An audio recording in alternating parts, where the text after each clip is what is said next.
Okay, welcome back to pre-algebra, and we're beginning chapter 5 today. So go ahead and write the chapter name at the top of your next clean page. Chapter 5, Solving Equations and Inequalities.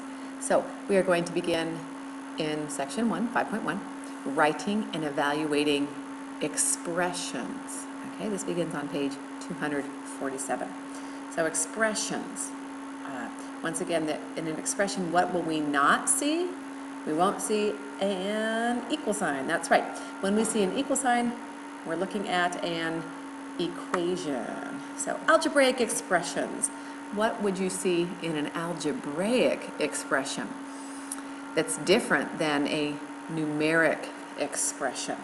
Well, with algebra, we see variables, right? We see letters. So these are expressions with variables, and sometimes we see other operations, like we might see just addition, a plus b, two variables and an addition sign, right? We could see a number with a variable, a plus 2. It's still an algebraic expression because it's open to whatever you would like to input for a, right? We might see other operations like, whoa, look at that, that's complex. We see multiplication, and we even see powers. We see b being squared, r being cubed, and a lot of multiplication going on, right? So algebraic expressions are expressions with variables. Notice none of them have equal signs. So we are going to write algebraic expressions, and to do that, we're going to see words, we're going to see phrases. Can we put those phrases into variable expressions? So let's review the 4 basic operations and the words that are often found associated with those operations. So the 4 basic operations are addition and subtraction, multiplication and division. So those are our basic operations, and we have words that are associated with these operations. So pause the video, and underneath each, see if you can write at least 3 different words or short phrases that let you know you're talking about that particular operation. So take about 2 minutes to write 3 under each one, and then come back and we'll fill in. Okay, with addition, maybe you have 3 that are found here. Addition, we might see the word plus, right? We might see the words sum of. The sum of A and B would be A plus B, right? You might see increased by. If A is increased by B, we would say A plus B. Also, we have total. What is the total of A and B? There we have A plus B again. More than. I have B more than A plus B. And finally, added to, right? We have B being added to A, so A plus B. Okay. Subtraction, let's see if any of these match what you have. Minus, okay, that's often found in the younger grades, right? Okay, another word for subtraction would be the difference of. I guess this is a phrase. Find the difference of A and B, A minus B, right? How about decreased by? A is being decreased by B, A minus B. And less than. I have 3 less than Z.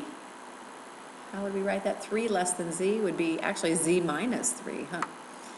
And fewer than. I have 3 fewer than Z, so Z minus 3. And finally, subtracted from.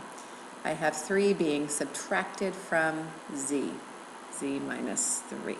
Okay, once again, multiplication. Let's see if you have 3 of the phrases or words for multiplication, and be sure you're adding these other words so that you have a complete list. So for multiplication, the first one mentioned is times. I have A times B, AB.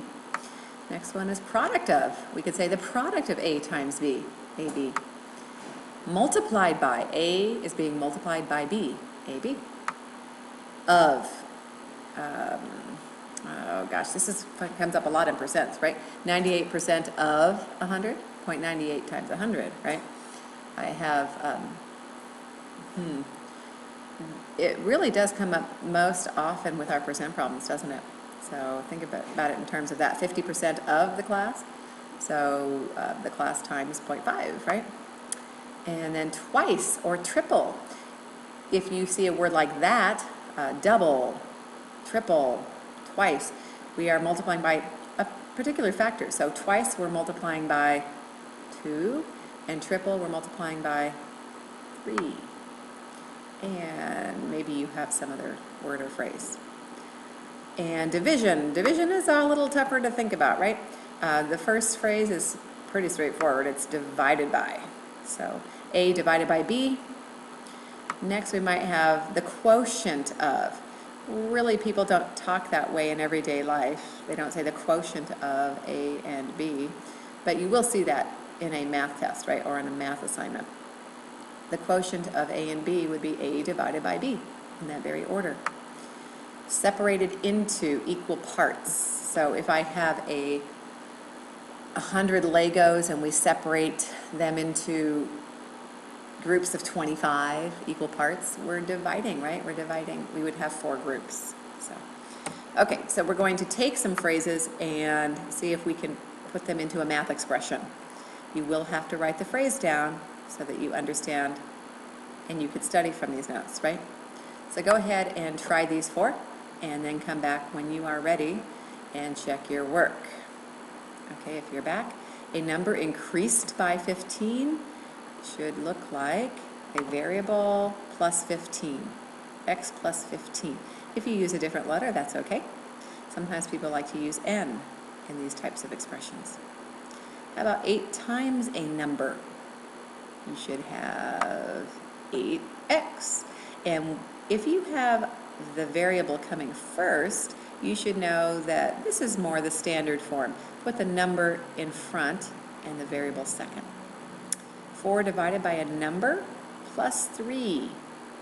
Notice that comma, it separates things. So do this part first. 4 divided by a number, 4 divided by variable, and then plus 3. And finally, 17 less than the cube of a number. Tricky, tricky, tricky. So 17 less than the cube of a number. So we start with the cube of a number, and then we just take away 17.